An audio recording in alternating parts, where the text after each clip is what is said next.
Old Testament, a girl at 3 years of age can be married and have actual relations. And there's videos of rabbis today defending that, explaining that. This is early Rashi commentary. You can look it up. And not just him. If you look at the Talmud, this writing is there that based on these verses, this is correct. Now, if you're Jewish, you believe in this. If you're a Christian, you believe in this. So if you're complaining about a 9-year-old getting married or a 10-year-old, 11-year-old, whatever at that, I want to know, how does a 40-year-old, because when he was 37 and she was born and waited 3 years, how old would be? 40, right? Marries a 3-year-old. And that's based on biblical verses, by the way. Now, somebody might say, I'm not a Christian or Jew. I don't believe in these scriptures. No problem. This is an interesting book by a non-Muslim author, Carol Coca. I hope I'm saying her name correctly. It's called Jailbait, The Policies of Statutory Rape Laws in the United States. So it talks about the age of consent, and this is not for engagement. I just want to be clear, because Aisha radiallahu anha's engagement is not the same as marriage. The marriage was after she was physically ready. Which is sexual relations. Which is as well. relations as well, yes. So this is actually the age of marriage. So this would include sexual relations. Until 1885, or actually until 1890, in Delaware, it was 7 years of age. 7 years? Wow. Yeah, right there. Check Delaware. And all of these are basically 10. So this is 1890, right? That means like about what, 200 years ago? Less than 200 years ago, right? We're not talking about 1400 years ago. Less than 200 years ago in the United States, at 7 years of age, 10 years of age, they were getting married, having sex and kids, right? Like most of these states are 10. Exactly, right?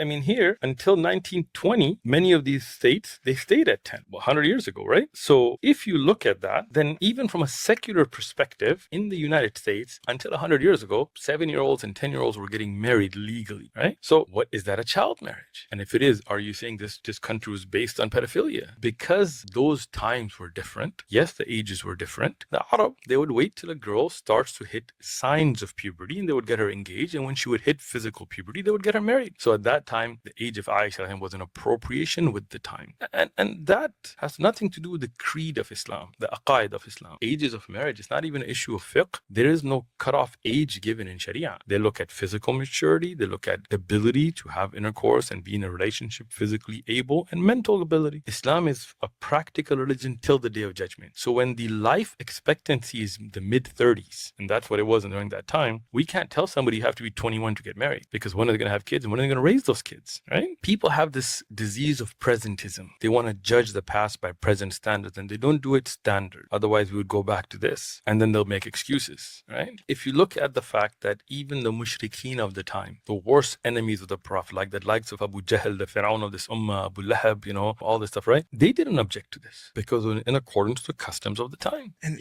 one thing, if you're trying to insinuate, because with the age of Aisha, what you're trying to insinuate is that a claim of pedophilia, what